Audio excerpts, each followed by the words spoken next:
As of today, Friday, July 30th, 2021, I'm officially 206.2 pounds and I've lost 10 pounds in the last 5 weeks. And I just want to share what I've been doing. All the bullets that we're dodging, hide the bones in the garden, never beg for a pardon. Cash in before the house rules, never break on the ground rules. Got too high off our own fumes. We keep playing with fire, playing with fire.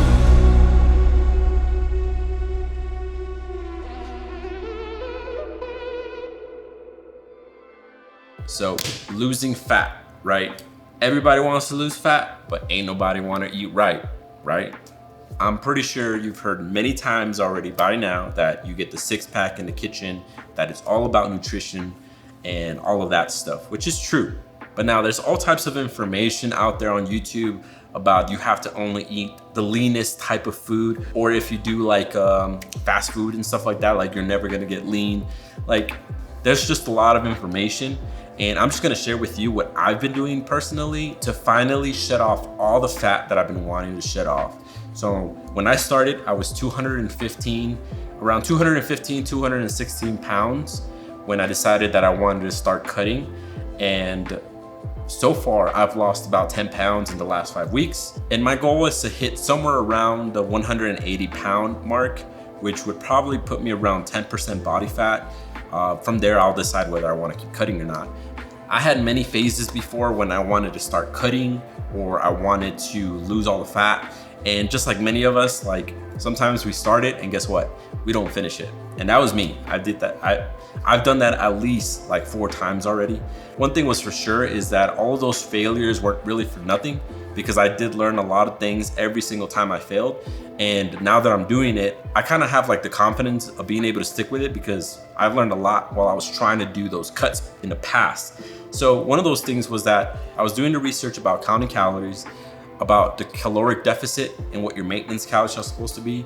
So that's the number one thing. First of all, whether you're gonna start today or whenever, first you gotta figure out what your maintenance calories are. And your maintenance calories are pretty much what you burn every single day doing just your regular activities. Sitting down at the office all day, or if you're like a server that walks around and burns naturally a lot more calories than the other person. So just know that when you're calculating your maintenance calories, you kind of gotta be honest with yourself and think about, are you actually really active or not active or somewhat active? Because that will really play an important role on how many calories you're supposed to be eating if you wanna be on a caloric deficit or a caloric surplus if you're trying to gain muscle. But once you have your maintenance calories, like everything else, it just becomes super simple. You already know what you're supposed to be eating. All you have to do is deduct 250 to 500 calories from that maintenance calorie. And from there, you can figure out really what you can eat all day, every day. Okay, and now this is the part that was actually really hard for me, and I'm pretty sure it's gonna be hard for some of you guys, and that's the whole tracking calories. Now, before I say that you need to track calories every day, all year for the rest of your life, that's not true. So in the past, when I was trying to do those cuts, I learned how to track my calories. I used the app, the MyFitnessPal app, which is a super great app, and it still works to this day. It's still an amazing app. I suggest you guys download that to start practicing, but I started doing that in the beginning and I was really focused on it. I was doing my calorie counting every day. I was tracking every food. I was measuring my food with the little weight scale for food. And yes, it is a lot, especially if you're the type of person that is always busy, runs a business, or has a lot of things to do, or have children that you need to take care of. Sometimes it gets hard and it's harder to stay consistent when there's so much going on. But here's the thing. That is just going to be temporary, because once you do that for at least a month, 30 days, you start counting your calories, you put it on the app, you start weighing your food, you start figuring it out. After, I would say after 30 to 60 days, you'll start building like a visual calculator in your head where you can kind of say, well, this amount of chicken looks like it's gonna be this much calories, this much protein. That much rice looks like it's gonna be this much calories, this much protein. That's kind of where I'm at right now. And so I don't track my calories and I don't count my calories. If I'm making food, I go with stuff that I cooked, weighed, and did all of that in the past, I already know all the macronutrients that are in every single one of those meals.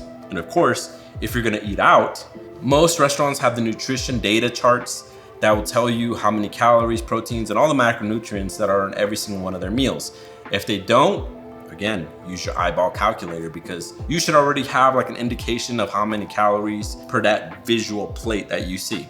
So if you haven't already counted calories, tracked everything on the MyFitnessPal app, and weighed your food to figure out how much is for turkey, steak, beef, and all this, pretty much all the essentials, you should do that now, so you won't have to do that for the rest of your life. Just do it consistently every single day for at least 30 to 60 days, I would say, until you kind of already built that visual calculator that will tell you how many calories are in your meals. Okay, so now you're in a caloric deficit. You already know that you're eating like 200 to 500 calories less than your maintenance calories. So now it's time to talk about cardio. So many of you guys don't want to hear this, but you have to do at minimum 30 minutes of cardio every day. Now, the type of cardio that you're supposed to do, if you're just trying to burn fat, if you're not an athlete, if you're not in sports, if you're not any of those, and you're just a regular person trying to lose the body fat, trying to cut down, all you need to do is 30 minutes of low intensity cardio. What that means is like walking on a treadmill on an incline of like 5 to 10, maybe 15 for 30 minutes, or a Stairmaster on a nice slow pace for 30 minutes. Your heart rate should be between 130 to 150 beats per minute. That is the perfect range to burn fat. Now, if you do like high intensity cardio, you can do any high intensity cardio or HIIT around twice a week, as long as it's 10 to 15 minutes. I know if you haven't done cardio in a long while, it is going to suck when you start. It sucked really bad for me, and I was only going to do the Stairmaster, which sucks even more. But the more you do it, the easier it gets. You kind of build like this numbness to like the fact that doing cardio hurts for some reason. So it's already like after the second week for me, like I don't even have to second guess cardio. I just like, oh, it's cardio time. It's time to get to it. Like no questions asked. I already built that habit that I need to do cardio every day for at least 30 minutes. And the thing is, I started with 30 minutes, and because I'm trying to go a little bit more intense, I started with 30 minutes, and then 2 weeks later, I started doing 35 minutes. 2 weeks after that, I started doing 40 minutes, which is where I'm at right now. In another 2 weeks, I'm gonna start doing 45 minutes, and that's where I'll stop. Now, I can guarantee you this, that if you do these things for at least 30 days, it's just gonna get easier from there. You're gonna start seeing results, and you're gonna be super happy, super proud, and exhilarated because you're losing weight every day, every other day. You're seeing the scale go down, you're seeing changes in your body, and it's just gonna excite you so much. So use that excitement, use that energy to keep fueling you to move forward, to keep going. You should be waking up every day excited to do cardio. Like, it's really that simple. Now, a couple tips to stay consistent. For those people that like to procrastinate and kind of like set cardio off for a while, try making cardio your first priority every day you wake up. That could mean that you have to wake up at 3 or 4 in the morning because you have to go to work at 8 or 9 or whatever it is. I personally do this. I try to wake up at 4 in the morning every day so that I can do my whole cardio and workout and get it done and out of the way first thing in the morning, because I won't start working and I won't get to the rest of my day stuff until I have all my cardio and workouts out of the picture. Because when you're going about the rest of your day, sometimes you just get so caught up, things come up. Of course, things will always come up in the day, whether it's work related, family related, whatever, but things will come up. And by the time that it's time for you to go home or it's time for you to get to the gym, guess what? It's 7, 8, 9 p.m. Now you're tired. Now you're not gonna go because you just wanna relax and go to sleep, and you're gonna say, I'll start tomorrow morning. But the truth is, you know that that's probably not gonna happen because it's gonna be another cycle. So I would suggest always trying to do it. Your first priority is get cardio out of the way and make up some consequences for yourself, such as like, if I don't do cardio, every day that I don't do cardio, I'm not going to start my day, or I'm going to put $100 in the cardio jar or something, right? Or I'm not going to have my sweet for today.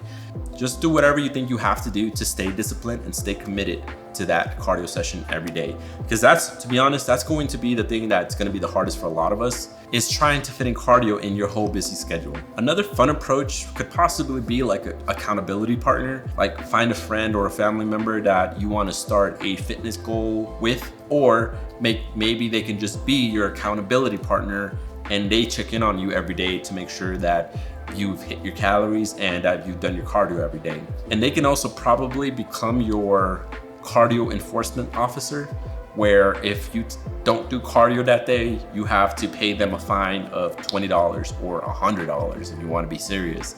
And if they're nice enough, they'll give it back to you at the end and you'll have a nice savings account. So those are some of the tips that I have for today.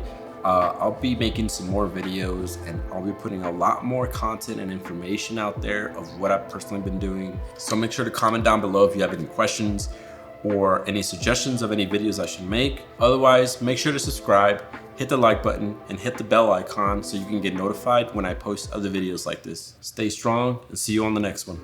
So many bitches wanna be my baby, riding around town in a damn Mercedes. No, not no game, baby, you can't play me. I am not a car, baby, you can't trade me. I was just calling you back to let you know that I